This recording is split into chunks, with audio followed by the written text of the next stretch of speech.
असलामुअलैकुम। हाँ जी मिठियो, की हाल है? ठीक है मिठियो। अज मैं इस टाइम अबू बकर राइस मिल ते मौजूद हाँ। अज तुहानू विखाना है भी चावल का जोड़ा प्रासर है वो किमें तैयार होंदा है ते किस तरह बनते हैं, फिर जाके किमें मार्केट जाता है या किमें आवाम खाती है। तो धान की जी फसल है वो तुहानू पता है भी उसकी जी काश्त है भी एक बड़ा टाइम लगता है और उसकी तैयारी ते जाके फिर वो उसका जरा कटाई तो बाद है फिर उसका जरा अगला सिस्टम है या प्रासर है वो सुकाई का शुरू हो जाता है। सुकाई तो बाद उसका जरा अगला सिस्टम आखिरी स्टैप होंगे चावल है। तुहानू अज विखाना भी चावल है किमें तैयार होंदा है और किमें बनता है। तो वीडियो शुरू करन तो पहले या सुनन तो पहले वेखन तो पहले तुसा साडे channel YouTube channel कांजू TV1 Facebook page नू लाइक फॉलो तो इस वीडियो को शेयर जरूर कर रहे। आइए चलिए साडे नाल रहा।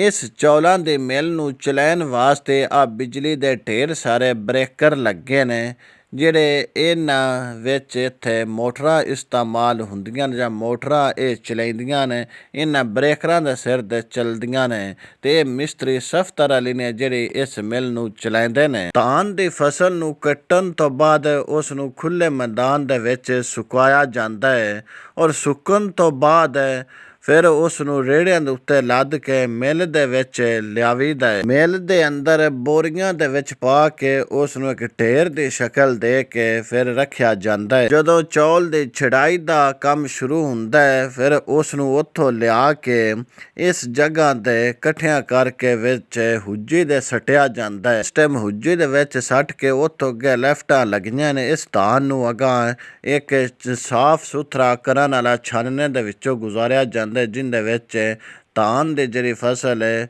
ਉਸ ਨੂੰ ਸਾਫ਼ ਬਿਲਕੁਲ ਕੀਤਾ ਜਾਂਦਾ ਹੈ। ਇੱਥੋਂ ਮੁੰਜੀ ਸਾਫ਼ ਹੋ ਜਾਂਦੀ ਹੈ ਫਿਰ ਲੈਫਟਾਂ ਦੇ ਜ਼ਰੀਏ ਉਸ ਨੂੰ ਅਗਾਂਹ ਮਸ਼ੀਨਾਂ ਦੇ ਵਿੱਚ ਲੈ ਕੇ ਜਾਂਦੇ ਨੇ। ਅਗਾਂਹ ਉਸ ਦਾ ਜਿਹੜਾ ਚਾਵਲ ਦਾ ਆਹਿਸਤਾ ਆਹਿਸਤਾ ਪ੍ਰਾਸਰ ਹੈ ਉਹ ਸ਼ੁਰੂ ਹੋ ਜਾਂਦਾ ਹੈ।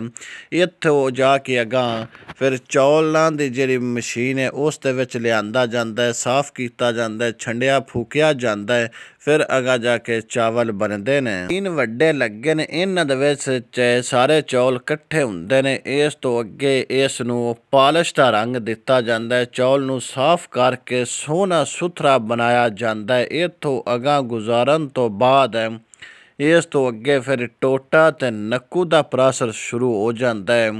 ਉਹਨਾਂ ਚੌਲਾਂ ਦੇ ਵਿੱਚੋਂ ਟੋਟਾ ਅਲੱਗਾ ਅਤੇ ਨੱਕੂ ਅਲੱਗਾ ਕੀਤਾ ਜਾਂਦੀਆਂ ਐਸੀਆਂ ਵੀ ਮਸ਼ੀਨਾਂ ਆ ਗਈਆਂ ਨੇ।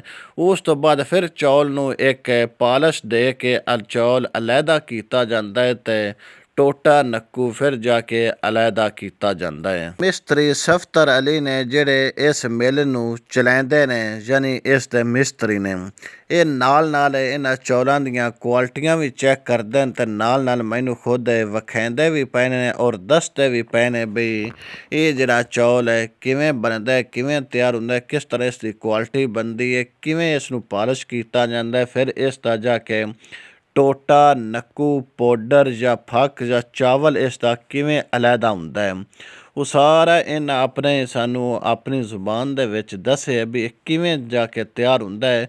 ਚਾਵਲ ਐਵੇਂ ਨਹੀਂ ਜਾ ਕੇ ਤਿਆਰ ਹੁੰਦਾ, ਚਾਵਲ ਕਿਸੇ ਗੱਲ ਨਾਲ ਜਾ ਕੇ ਤਿਆਰ ਹੁੰਦਾ ਹੈ ਅਤੇ ਬੜੀ ਇਸ 'ਤੇ ਮਿਹਨਤ ਹੁੰਦੀ ਹੈ। ਚਾਵਲ ਐਵੇਂ ਨਹੀਂ ਤਿਆਰ ਹੋ ਜਾਂਦਾ, ਚਾਵਲ ਕਿਸੇ ਗੱਲ ਨਾਲ ਤਿਆਰ ਹੁੰਦਾ। ਜਿਸ ਤਰ੍ਹਾਂ ਇਸ ਦੀ ਕਾਸ਼ਤ 'ਤੇ ਢੇਰ ਸਾਰੀ ਮਿਹਨਤ ਹੁੰਦੀ ਹੈ, ਇਸੇ ਤਰ੍ਹਾਂ ਜਾ ਕੇ ਚਾਵਲ 'ਤੇ ਵੀ ਤਿਆਰੀ 'ਤੇ ਵੀ ਬੜਾ ਇੱਕ ਟਾਈਮ ਲੱਗਦਾ ਹੈ ਅਤੇ ਫਿਰ ਐਵੇਂ ਨਹੀਂ ਪੱਕਿਆ ਵੀ ਜਾਂਦਾ, ਫਿਰ ਪੱਕਣ 'ਤੇ ਵੀ ਇਸ ਦਾ ਟਾਈਮ ਲੱਗਦਾ ਔਰ ਖਾਣ 'ਤੇ ਵੀ ਇਸ ਦਾ ਟਾਈਮ ਲੱਗਦਾ ਹੈ।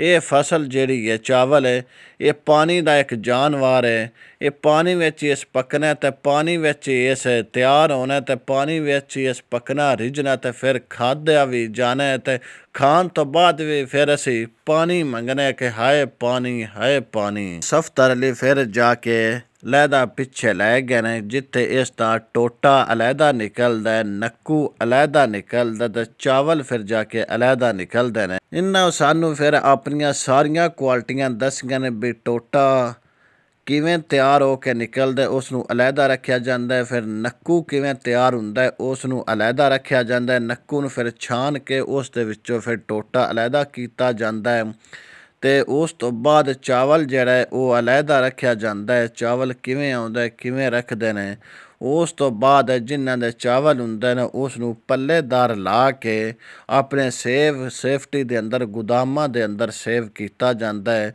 ਉਸ ਤੋਂ ਬਾਅਦ ਜਾ ਕੇ ਉਸ ਦਾ ਇੱਕ ਮੁਨਾਫੇ ਦਾ ਕੰਮ ਸ਼ੁਰੂ ਹੁੰਦਾ ਹੈ। ਚੌਲਾਂ ਦੇ ਉੱਤੋਂ ਜਿਹੜਾ ਛਿਲਕਾ ਲਾਂਦਾ ਹੈ ਉਸ ਦਾ ਕੁਝ ਪਾਊਡਰ ਤਿਆਰ ਕੀਤਾ ਜਾਂਦਾ ਅਤੇ ਕੁਝ ਫੱਕ ਬਣ ਜਾਂਦੀ ਹੈ ਅਤੇ ਇਹ ਫੱਕ ਵੀ ਬੜਿਆਂ ਪੈਸਿਆਂ ਨਾਲ ਵਿਕਦੀ ਹੈ। ਇਹ ਕੋਈ ਐਵੇਂ ਨਹੀਂ ਵਿਕ ਜਾਂਦੀ ਅਤੇ ਪਾਊਡਰ ਵੀ ਬੜਾ ਕੀਮਤੀ ਹੁੰਦਾ ਹੈ ਜਿਹੜਾ ਮਾਲ ਮਵੇਸ਼ੀਆਂ ਦੀਆਂ ਚਾਰੇ ਦੇ ਜਾਂ ਖਲਾਂ ਦੇ ਵਿੱਚ ਇਸਤੇਮਾਲ ਹੁੰਦਾ ਹੈ। ਇਹ ਉਹ ਪਾਊਡਰ ਹੈ। ਇਹ ਚੌਲਾਂ ਵਾਲੀ ਮਿੱਲ ਹੈ ਅਬੂ ਬਕਰ ਰਈਸ ਮਿੱਲ ਹੈ। ਇਹ ਕੋਈ ਆਮ ਮਿੱਲ ਨਹੀਂ, ਇਹ ਕਰੋੜਾਂ ਰੁਪਈਆਂ ਦੀ ਮਿੱਲ ਹੈ ਅਤੇ ਕਰੋੜਾਂ ਰੁਪਈਆਂ ਨਾਲ ਹੀ ਇਹ ਚੱਲਦੀ ਹੈ।